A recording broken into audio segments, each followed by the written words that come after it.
Good morning, everybody, and welcome back to the walk. Today is Monday, December 2nd. I almost read my numbers on my notes. Sorry about that. And we have been talking about Aholah, which represents Israel, and Aholibah, which represents the nation of Judah. And the fact that they are being compared to whores, unfaithful whores that have fallen into this idolatry and turned their back on God instead of remaining faithful to Him.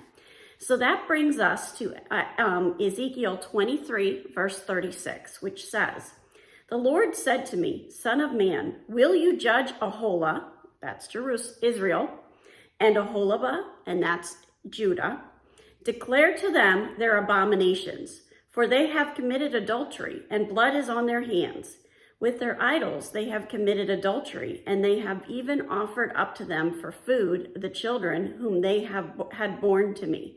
Moreover, this they have done to me. They have defiled my sanctuary on the same day and profaned my Sabbaths.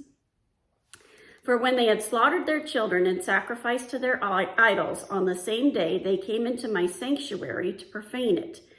And behold, this is what they did in my house." Okay, so we've got to think this through. We've got to kind of talk it through in our heads.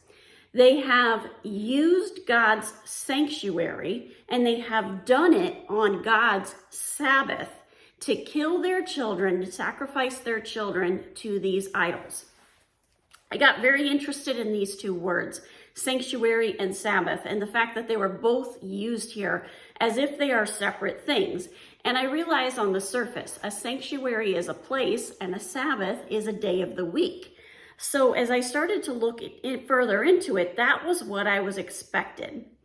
Now, sanctuary is something that is set apart from the rest for a special function.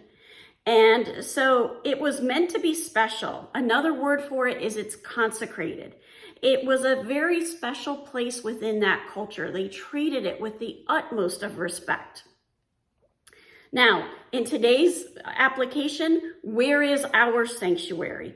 It is anywhere we go. It's those times when we are acutely aware of God's presence. You know, I talk about the prayer closet here on the walk a lot.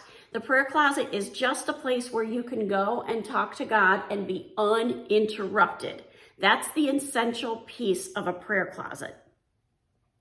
And they are defiling this sanctuary and profaning the Sabbath. What's profanity? It's swearing. It's taking it in vain. The Sabbath was a time of rest, and we push that holy rest so that it also pushes Him away. We say, "Oh, I'll spend time with God with my time left over," instead of making it the very first priorities.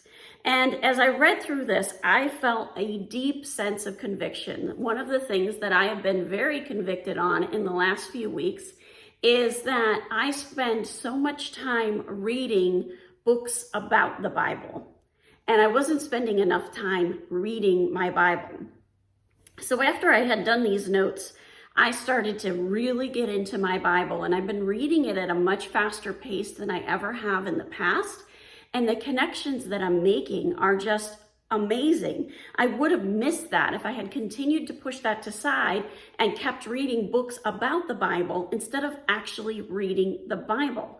Now, are you going to be convicted of that? Is that something God's calling you to do? I don't know.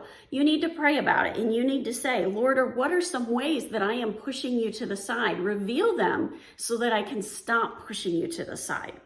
And then that brings us to verse 40. Verse 40 says, "They even sent for men to come from afar, to whom a messenger was sent, and behold, they came. For them you bathed yourself, painted your eyes, and adorned yourself with ornaments." Okay, painted your eyes kind of jumped out at me. I thought that was kind of odd. As I dug into it, basically what it meant is makeup. They used makeup back in those times. They made it from scratch. They used a bunch of different things to make that makeup. So here they are, they're going out of their way. They're sending for people from afar to be able to engage in this idolatry, and they're not taking the time to worship God, who is right in front of them and never left. They're taking Him for granted. And we need to make sure that we aren't taking him for granted. We got to recognize what a gift it is to have his holy word and to be able to enter his presence in our prayer closets.